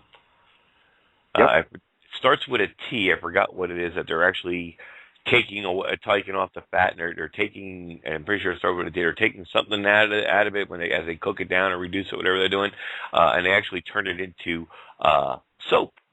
And I was like, wow, that's how they did it back in the day. These are things that we've been utilizing for hundreds and hundreds and hundreds, if not thousands of years, folks. Let's go back even thousands of years, the beginning of times here. This is the way we used to do things. We've just forgotten how to do it. and we become lazy and complacent and consumers instead of producers. We become societies of wastefulness. You know, not saying be a hoarder, folks. Please, that's not what I'm talking about. Not talking about the wastefulness of involved in hoarders, okay, that you may see on TV. And I'm also not talking about end world prepper. I gotta prep for the blah blah blah. You don't need to have that kind of mindset to do this. This is simply the way it's always been done, and we've forgotten how to do it. We've forgotten how to utilize nature in the proper manner. The Native Indians are great. I have a little bit of Native Indian in me. It's my proudest side of my heritage. Second to none. And then I'm a mutt after that. Italian, French, German, God only knows what else is in me. Irish, who knows. I had a bunch of kinky relatives. They got off the grabbed anything that was walking, What can I tell you? But I had a little joke there. But the point is, they're still utilizing that technology today. People are still utilizing those old ways of life. And eventually, and that much further in our future, and I feel it's going to happen in our lifetime, folks. I'm talking within the next 10, 15 years, if not sooner. You're going to have to learn because you're going to be forced to learn it because it's your only choice you're going to have. You're not going to be able to afford to go out and buy food. You're not going to be able to do much of anything. It's just really, the corporations, the governments and all that, they're just about themselves, the powers to be, whoever they may be, the elite, whatever name and title you want to put on those in control who don't want the patents like we were talking about earlier with the better gas mileage and the free electricity and Tesla's technology and all out to the public, all these greedy, money-hungry, evil rulers that are in control of everything. Okay, so fine. They don't want to share that technology. Doesn't mean you can't do something yourself. Doesn't mean you can't grow your own food. Doesn't mean you can't create your own solar panel or wind energy or thermal energy. You got enough property, you can look up how to do it. It's not that hard. Like everything else, though, especially since it's not commonly used technologies, it may be a little bit of an upfront expense, but it's going to more than pay for itself over the years. And that's what it's all about. Don't worry about, we've become so focused on today and let tomorrow take care of itself kind of deal. And that's wrong. And that's, that goes back to the 60s. That attitude started coming up real strong where, I got money in my pocket today. I'm happy. I'm going out and I'm partying. I'm eating and I'm going out to dinners and I'm doing this and I'm doing that and I ain't got to worry about nothing and my rent's paid and, I got my car's running and, and then you get married and you have kids and it's like, okay, well, I didn't save for that rainy day and now I'm on a shoestring budget because I didn't prepare. I got into debt with credit cards, and all of us are in that boat. Finally got out of all that mess, got all that paid off my back. I don't have to worry about that coming out of my budget anymore. I was a family that went from me having my own rig, my own tractor trailer company there that I was working, and bringing in over $100,000 a year with a pure profit out of that of almost $40,000 profit a year, just with me, one employee and one truck. And I owned it, so, that's after maintenance and fuel, and I have to pay for everything, insurance, it all comes out of my pocket. We went from that to when I got hurt again to my wife for the first time going back to the workplace in a long time because we've always been a one-income family. Parent has to be home. You have kids, somebody needs to be home. Okay? That's proper morals. Learn to live within your means. You can do it. And we had to adjust our budget accordingly. And yes, we don't have a brand new car. I can't go out and, we still go out to eat on a fairly regular basis. We still have all the video games and the computers and the internet and the television. You know, we have all these other things as well.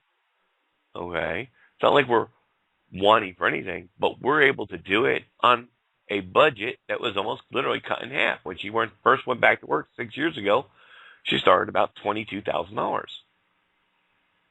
We're a family of 5 with our own house, okay, 2 cars, both paid off many, many years ago. Our cars are far from new. Bought them used and still have them.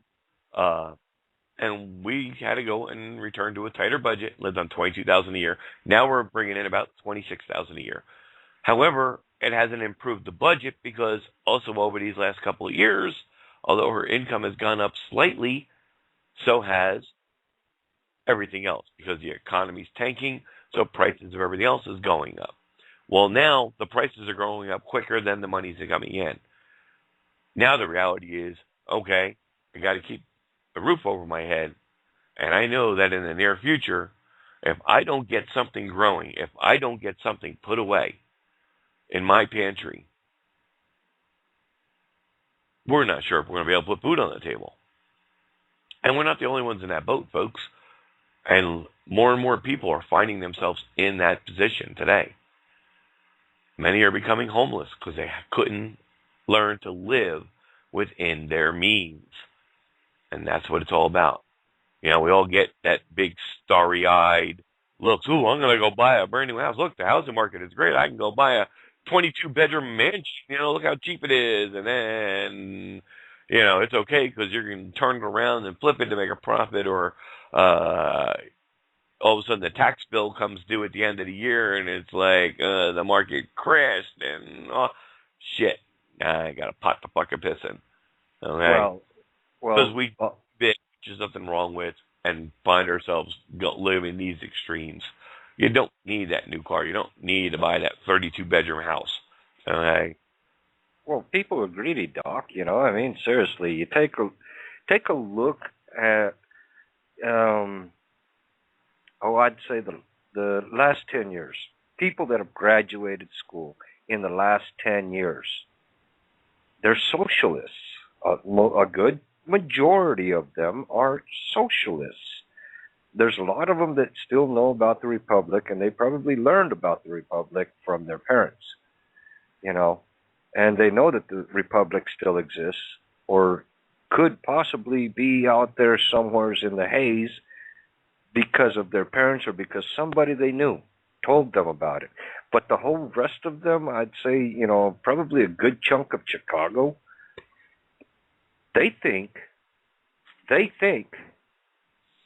that they are owed everything for free, that they are owed that big screen TV, you know, the big flat screen on the wall that takes up the whole wall. They think they're owed that. They think that just because they breathe, they are owed new clothing and new cars and new houses. And this is manipulation and division created by the elitists. And they've turned our children into greedists.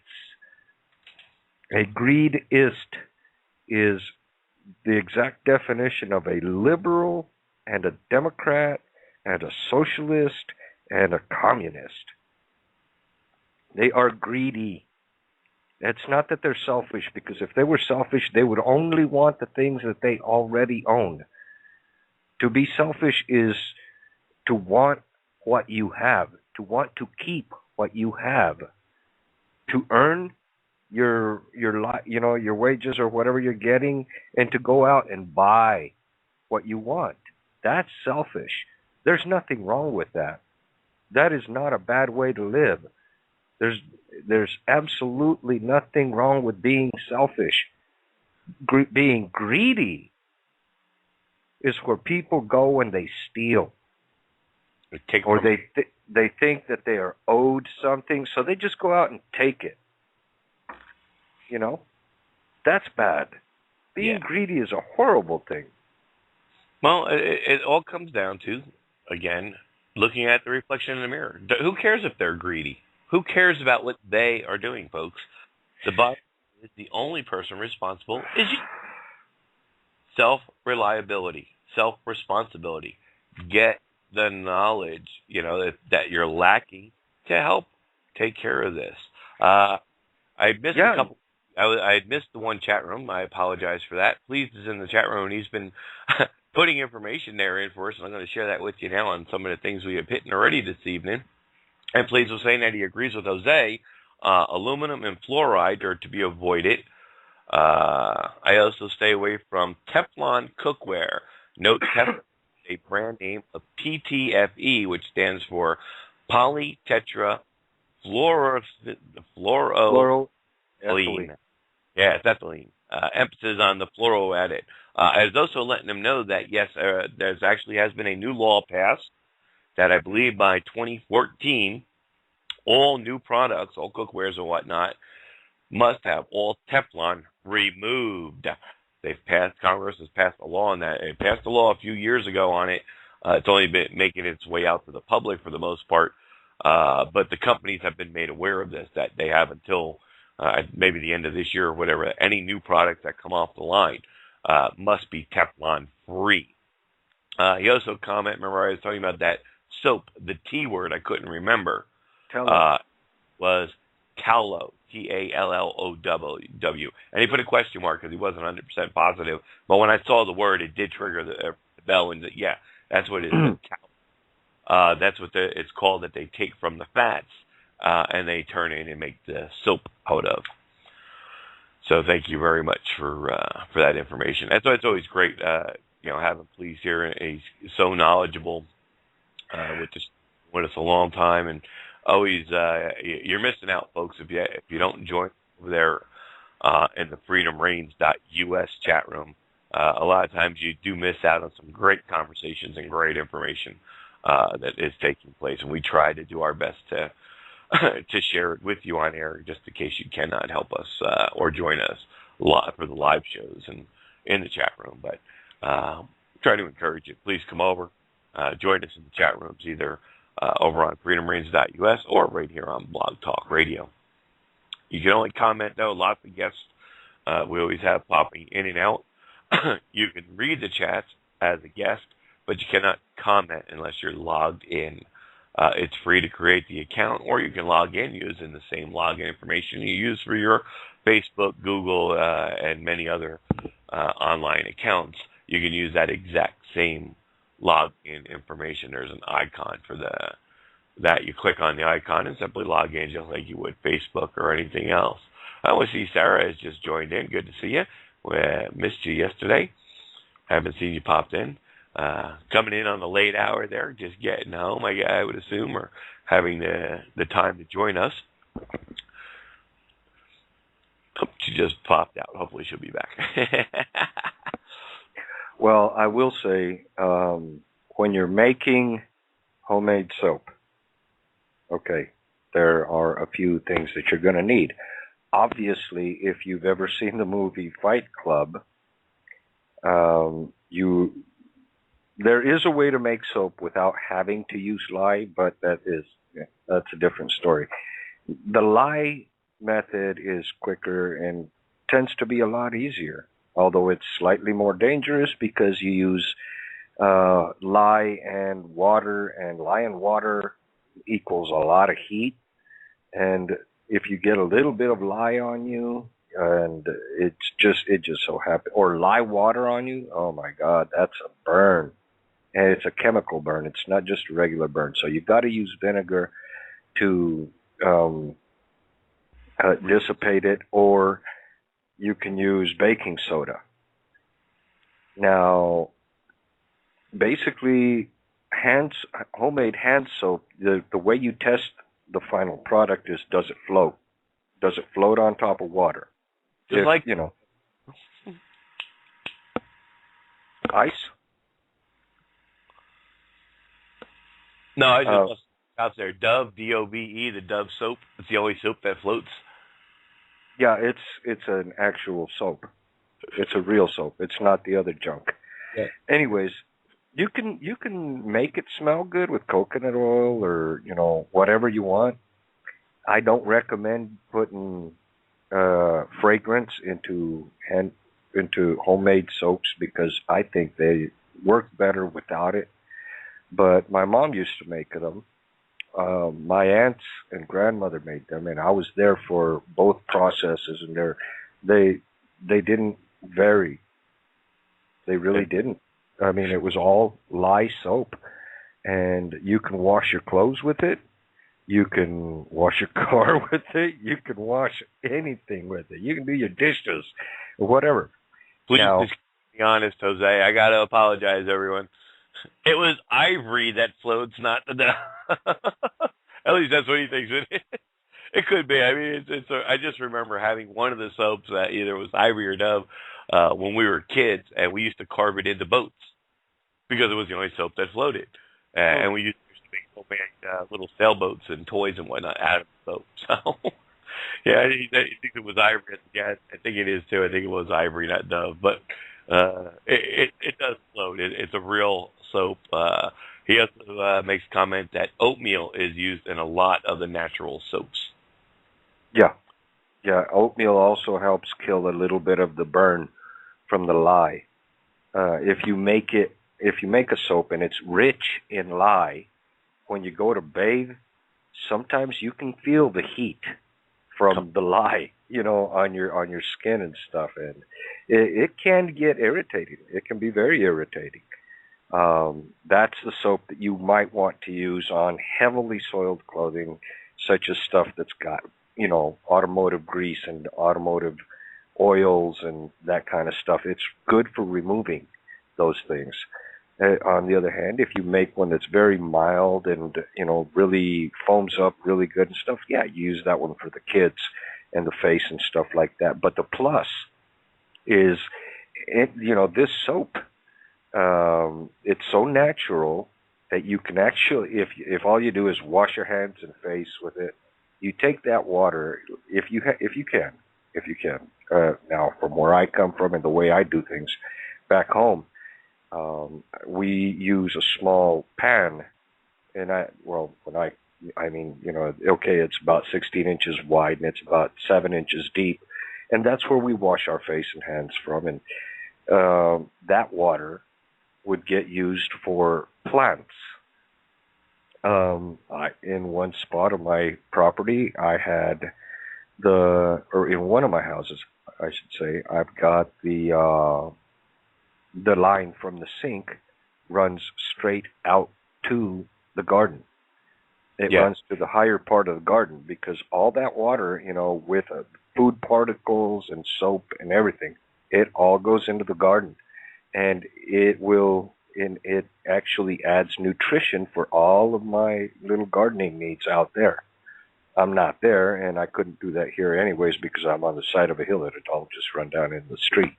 Yeah, it's called white water, I believe is the proper term for that.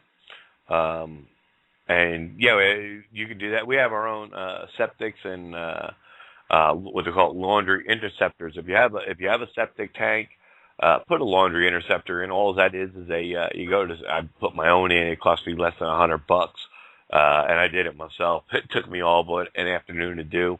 And I buried a 250-gallon IBC, container that already had holes in it. I got from the honeybee farm.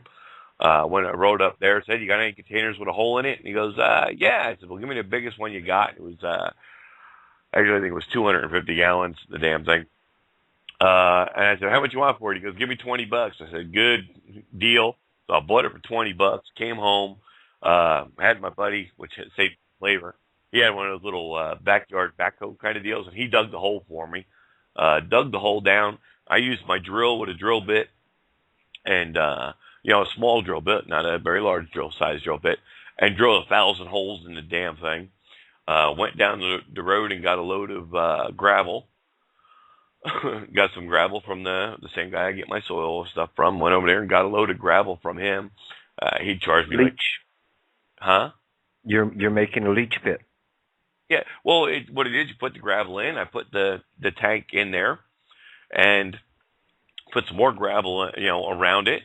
Filled it over the top with the soap, and I ran the PVC pipe from that to the drain coming off my washing machine and stuff. And that's what they call laundry interceptor. And that water helps feed, slowly bleeds out, feeds my lawn and everything else, and it doesn't go in and put a bigger strain on my septic tank, because I'm on septic well. I'm off grid here, except for my electric and internet for the most part. And that's my ultimate goal, is to eventually be 100% off grid. But as long as the internet's around, that's not going to happen, because I've figured out how to get off grid without paying somebody for internet. Well, you could start your own company. Part of it. I'm going to accomplish that, but... Well, no, it's all, I mean, these are all just... with satellites and stuff, but, electric you can do with satellites, and, with solar and wind, and now I got my garden going for my food. These are just things that you can do, and you do it on smaller scales. You don't have to go anything big and fancy, and you spend a couple of bucks here and there as you have it to improve whatever you're doing. And that's what it's all about. Don't worry about, you don't go out and put it on your damn credit card. Stay away from credit cards. Stay away from debt.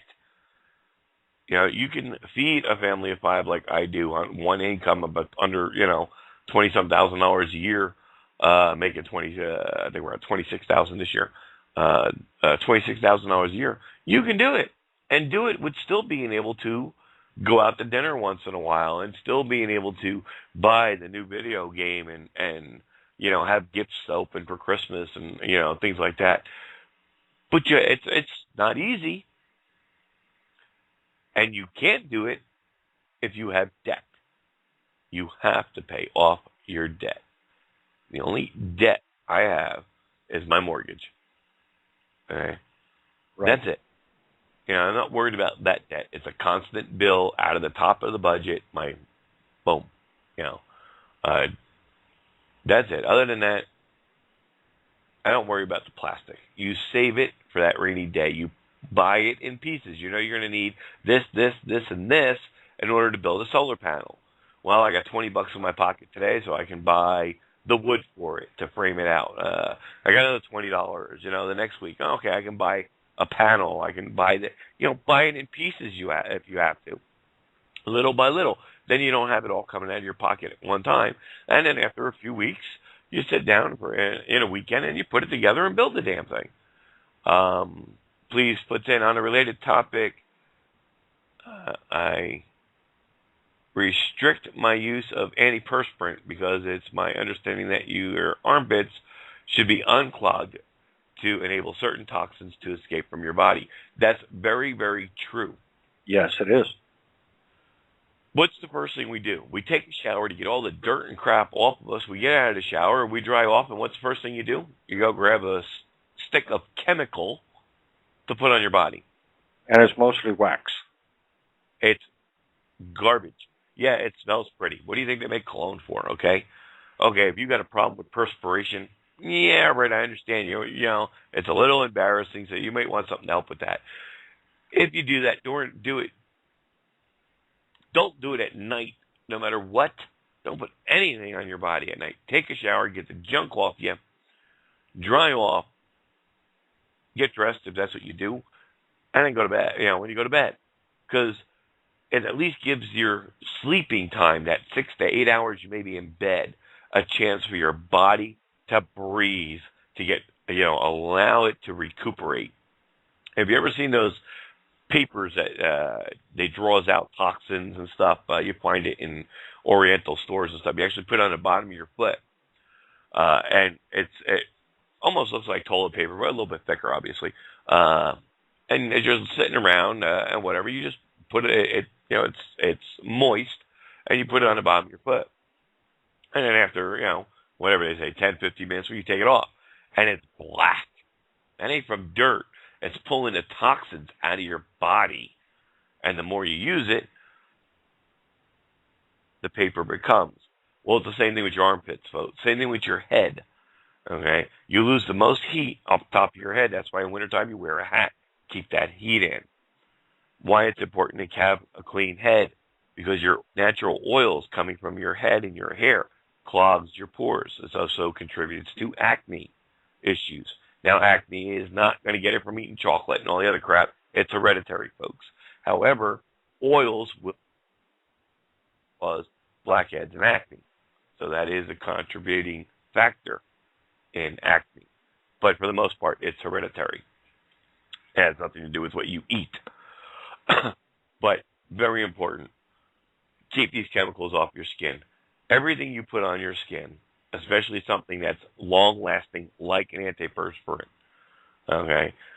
If you're going to do something like that, use something like Bonds, I think it's called, natural talcum powder kind of stuff, baby powder. You know, if you need to put something on your skin, do that. All right? That is not to be absorbed by your skin as a toxin, and it's not going to your pores to not allow the toxins to get out of your body. With that, we're down to our last 5 seconds here. Thank you all for joining us as always.